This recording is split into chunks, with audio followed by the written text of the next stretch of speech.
আপোনালোক সকলোৱে কম বেছি পৰিমাণে অনলাইন শ্বপিং কৰে নহয় জানো? এই অনলাইন শ্বপিং ব্যৱস্থাটো বৰ্তমান সমাজত ইমান জনপ্ৰিয় হৈ উঠিছে যে আমি সকলোৱে ঘৰতে বহি মন পচন্দৰ বস্তুটো ক্ৰয় কৰিব পাৰোঁ। যেনেকৈ আমি এই অনলাইন ব্যৱস্থাটোৰ যোগেদি বহুখিনি সুবিধা গ্ৰহণ কৰিছোঁ, ঠিক তেনেদৰে আমি কিছুমান অসুবিধাৰো সন্মুখীন হ'ব লগা হৈছে। আৰু এই ব্যৱস্থাটোৰ যোগেদি যেনেকৈ আমাৰ সময় অপচয় ৰোধ হৈছে আৰু ঠিক তেনেকৈ আমি কেতিয়াবা টেনশ্যনতো থাকিব লগা হয়। যদিও এপসমূহত ৰিটাৰ্ণ পলিচি আছে, সেই ৰিটাৰ্ণ পলিচিত বস্তুটো ঘূৰাই দিবলৈ যাওঁতে বেংক একাউণ্ট নাম্বাৰ দিব লগা হয় আৰু এইখিনিতে আমাৰ ভয় হয়।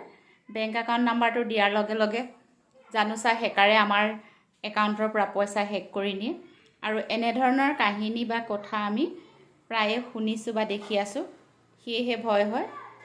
আৰু মই সিদিনা এটা বস্তু অৰ্ডাৰ কৰিছিলোঁ আৰু আহিলে সম্পূৰ্ণ এটা বিপৰীত বস্তু। বক্সটো খুলি চাই দেখা পালোঁ যে মই দিয়া বস্তুটোৰ অহা নাই, সম্পূৰ্ণ এটা বিপৰীত বস্তু আহিছে। সেয়েহে ৰিটাৰ্ণ পলিচিৰ যোগেদি বস্তুটো ঘূৰাই দিয়াৰ ব্যৱস্থা কৰিছোঁ। আৰু আপোনালোকেও এনেধৰণৰ সমস্যাৰ সন্মুখীন হৈছে নেকি বাৰু? কমেণ্ট কৰি জনাবচোন। ব'লক বস্তুটো কেনেকুৱা আহিলে চাওঁ আৰু মই দিছিলোঁ কেনেকুৱা। এইটো চাওক, মই ফ্লিপকাৰ্টৰ পৰা অৰ্ডাৰ কৰিছিলোঁ এডাল ষ্টেণ্ড বক্স। আৰু মই যিটো অৰ্ডাৰ কৰিছিলোঁ তাৰ ষ্ট্ৰাকচাৰটোৰ লগত এইটো সম্পূৰ্ণ বেলেগ। আৰু মই 5 লেয়াৰ্ছৰ অৰ্ডাৰ কৰিছিলোঁ আৰু 5 লেয়াৰ্ছৰ সম্পূৰ্ণ পইচা পে' কৰিছোঁ, কিন্তু আহিলে 4 লেয়াৰ্ছৰ আৰু কালাৰটো চেঞ্জ আহিছে আৰু ইয়াৰ কোৱালিটিটো সিমান ভাল নহয়।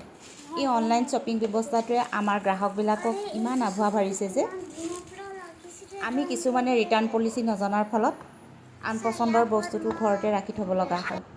আৰু বৰ্তাক আৰু আমাৰ কণমানি দুটাই মেনুৱেলখন চাই চাই বস্তুটো ফিটিং কৰিছে। আৰু আপোনালোকে চাই থাকিবচোন বস্তুটো কেনেকুৱা আহিল। মই অৰ্ডাৰ কৰিছিলোঁ এইডাল ষ্টেণ্ড বক্স, কিন্তু বৰ্তমান হ'লগৈ এইটো সম্পূৰ্ণ ফিটিং হোৱাৰ পাছত। ইয়াৰ লুকছটো চাওক, কেনে লাগিছে আপোনালোকে কমেণ্ট কৰি জনাবচোন। আৰু ভিডিঅ'টো শেষলৈকে চোৱাৰ বাবে সকলোলৈকে ধন্যবাদ থাকিল।